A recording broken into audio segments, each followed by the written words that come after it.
ये शांत लड़की बाहर से अध्यक्ष की बेटी है, पर असल में नाइट क्लब में काम करती है। एक दिन पढ़ाई का बहाना कर बाहर जाने पर किसी ने उसकी पसलियां तोड़ उसे जिंदा दफना दिया। जल्द ही बारिश ने उसकी लाश बाहर निकाल दी। उसकी गर्दन और छाती पर गंभीर चोटें थीं और आंखें फटी हुई थीं। यह दृश्य बेहद भयानक था। हैरानी की बात ये थी कि मां ने सीधे पति पर बेटी की हत्या का आरोप लगाया। शाओशिन के हादसे के बाद मां ने दुख जताने के बजाय चुनाव में समर्थन जुटाया और उसका करियर भी चमक गया। हालांकि जब पत्नी ने सवाल किया तो पति ने नफरत से जवाब दिया।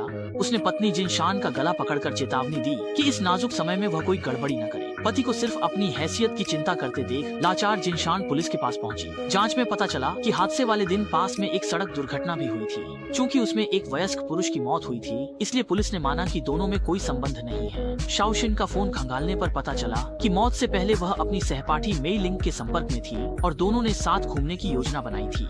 इसलिए जिनशान जल्दी से स्कूल पहुंची और पूछताछ की। क्लास टीचर से पता चला कि दोनों की आपस में बहुत अच्छी दोस्ती थी। इसके अलावा घटना वाले दिन मेई लिंग ने अपनी आंखों से देखा था कि शाओशिन एक सफेद रंग की कार में बैठी थी, लेकिन दूरी ज्यादा होने के कारण वह उस रहस्यमय व्यक्ति का लिंग पहचान नहीं पाई। उसके व्यवहार से लगा कि शाओशिन उस व्यक्ति को जानती थी। बातचीत के दौरान जिनशान ने मेई लिंग के हाथ में वही घड़ी देखी जो उसने शाओशिन को जन्मदिन पर दी थी। टीचर के अनुसार मेई लिंग का परिवार गरीब था और वह ऐसी घड़ी नहीं खरीद सकती थी। इसी वजह से जिनशान को मेई लिंग पर शक हो गया और अधिक सुराग खोजने के लिए जिनशान तुरंत घर लौट आई और अपनी बेटी की चीजों की तलाशी ली। इसी दौरान उसे स्कूल बैग में मेल के कोट्स की एक पंक्ति मिली और जब उसने कंप्यूटर खोला तो उसमें एक प्रश्न पत्र था, जिससे जिनशान और भी ज्यादा हैरान हो गई। क्या बेटी और मेलिंग के बीच कोई ऐसा राज है जिसे किसी को नहीं बताया गया है?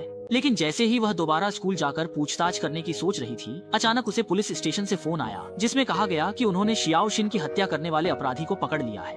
और जैसा कि जिनशान को शक था, वह व्यक्ति और कोई नहीं बल्कि मेई लिंग ही थी।